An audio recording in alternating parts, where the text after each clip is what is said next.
Until Dawn is the heavy rain of this year. It's a narrative experience that focuses on a specific genre, horror, and being a horror fan myself, this seems to be right up my alley.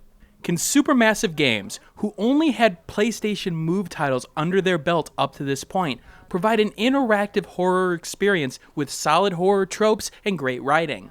Or will the true horror be its $60 price tag that comes with limited gameplay? That's what I'm here to answer today. I'll try to keep spoilers to a minimum here, but realize that in fact it's a story-driven experience. I can't avoid it entirely. I'll be generic on it as much as I can, however. Let's start with the basic idea of what the game is for those who may be unfamiliar with the title. Basically, you're playing out an interactive horror movie. It's not the height of gameplay here. It's really walking around looking for the next event, information, and quick-time events. This game's claim to fame, however, involves the concept of the butterfly effect. For those unaware, the idea here is the flapping of a butterfly's wings could lead to a devastating hurricane.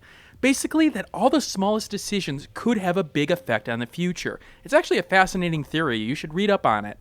And in a game that relies on player choice heavily, this seems to be something critically important. Make the user feel like everything that he or she is doing is worth a damn. The lack of gameplay mechanics must make the elements there that much stronger than ever before. So the question is, does that work in Until Dawn? You see, when the concept is obvious in the game, it actually works rather well. Take for example when finding something that could be used as a weapon and making a conscious decision on whether to take it with you or not. You find out later on that your decision will make a difference during a particular chase segment, and in that regard, it definitely works. It really sinks in the concept of the butterfly effect when that's done effectively. And that's where the double-edged sword of this comes into play. That's if you can see the result. You see, like the flapping of butterflies' wings, it can feel random at times as exactly what affects the game and what doesn't. Yes, that adheres to the idea of the butterfly effect at its core idea, but it can also lead to heavy frustration in the game.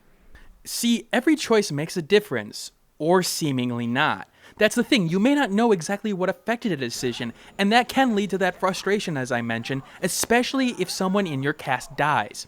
Now look, I played through the main storyline with only one death, and I'm the kind of person who likes keeping everyone alive. I'm a lover, not a fighter, what can I say?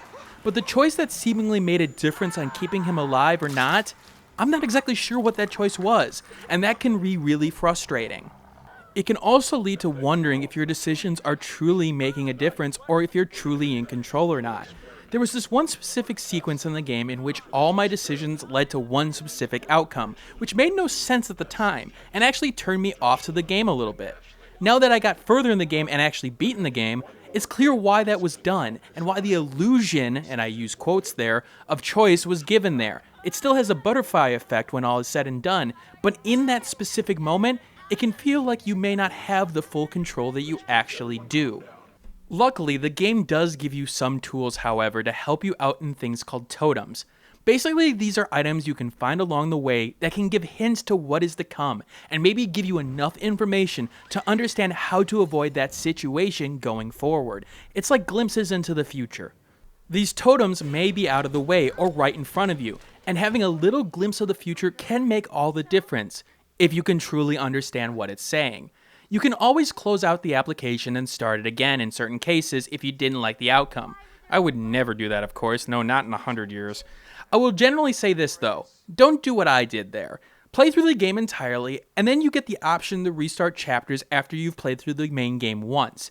You'll get a better result in the end, in my opinion. Don't be like me. Don't be like Dragnix.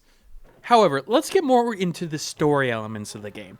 If you're a horror fan, you're in for a treat, because it's probably one of the game's biggest strengths in the context of what it's doing. Look, horror movies aren't exactly literary masterpieces all the time, but the elements of the genre that the game uses here are used rather well, and it's not just one subgenre it borrows from either. There's elements of slasher movies, torture movies, and even supernatural movies here, and honestly, they are all done rather well. The characters here are a lot of the tropes you would expect from the horror genre, but that doesn't take away from you getting connected with the characters either. These characters do have surprising depth to them, and part of that is due to the fact that, guess what? they can actually survive in the end, and you've got to have reasons to want to keep them alive, or kill them off in some cases. There's strong voice acting here, even with the shrillness of some of the voices while being scared. It's exactly what I'd expect from a horror-themed game at this point. No one wants in on your territory, honey. Excuse me? Did you say something? Oh, did you not hear me? Was your sluttiness too loud? Sounds like someone's bitter she didn't make the cut. Yeah, it's all a big cattle call with that dreamboat. Congrats, you're top cow. Cuts real deep calling Miss Homecoming a cow. The storytelling can be inconsistent, however, especially with the supernatural part of the game. It just feels like some things weren't thought out, things weren't taken to the next level. But what may be stronger here in terms of the storytelling element is actually the information and items you can find around the various locations of the game that can give strong hints of what is going to happen if you can piece them together. One additional thing about this is that it can play into cutscenes, as characters provide that information they found during critical moments, use it as evidence, and I loved it when that happened. It's not a side note, it's not specifically some extra information that you could use just for the sake of knowing. It's actually critically sewn into the narrative here. In addition, these elements may be updated if it gets information that is supported by an additional item, adding to the story. I will say, however, that there's two tones to the storytelling that happen in this game, as the second act of the game goes in a reasonably different direction than the first. While I do appreciate what they did here, and it was a neutral element in the overall picture for me, I can see that sort of swerve they threw in really not working well for several people who attempted to join the game. The game will challenge your expectations in all areas, and that will fall flat for some people. I will say this, I'm only a mild horror fan even though I enjoy the genre, and I enjoyed what they overall did with the story. Though, it's almost like Until Dawn at times goes too far in certain elements of its storytelling and gameplay when it should have held back a little bit. The psychological sections with a Dr. Hill sets up a strong element and a meta element with the choices that he makes you make early on in the game. However, it continues to collapse on its own weight over time, getting crazier and crazier, and makes you wonder if this section was really truly needed in the end. It definitely works in the first few chapters, but by the time the 6th chapter comes around, it makes you wonder what point it's trying to really make. I do want to spend a second on the controls, because the game does give you the choice of using motion controls and not, and yet there's one specific thing to note here, the don't move option. Sometimes you'll have to stay still, which I haven't seen done in a game like this before, at least on the PS4, and it definitely works to the game's advantage when used right. Of course, I mean that with a caveat. The last sequence of the game, where it was used around 5 times in a row, way too much. While yes, you can put the controller on a surface in order to get past it, most of the time, attempting to do that with your hands for that many times in a row, maybe it's just me, but I kept failing, and it seems like there's an inaccuracy on the motion control portion of it. It got really old really quickly, and ended the game on a very sour note for me. And one note on the graphics, the facial animations and some of the scenery is rather beautiful, there's no doubt about that. But there are times where the game needed more shine, in particular with some collision detection, some snow elements that look horribly fake, and the wonder of, did something get cut here? In particular, the last sequence in particular has a scene that looks horribly out of place, like someone forgot to do a cutscene and they just sort of pasted the characters on the end, almost like they were expecting you to have the character just die during it. It was weird.